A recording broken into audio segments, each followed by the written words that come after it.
সব স্মরণকালে সবচেয়ে ভালো নির্বাচন করতে চাই।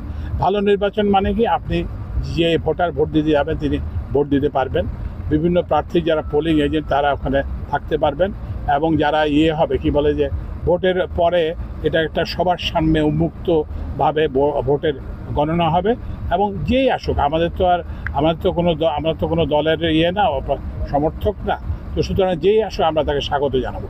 কিন্তু এইটা যদি আমরা করতে না পারি তাহলে কিন্তু আমাদের সামনে ভবিষ্যৎ খুব খারাপ হবে।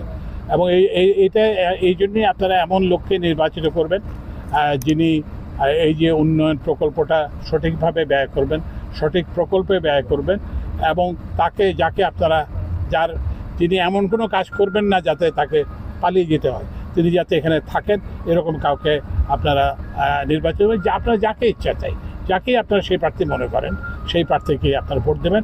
আমরা আশা করি যে আমরা একটা সফল নির্বাচন করতে সক্ষম হব, এবং এই সফল যে আমাদের যে যাত্রায় যে বিঘ্ন ঘটেছে সেই বিঘ্নটা আমরা কাটিয়ে নতুন যাত্রা শুরু করতে পারব।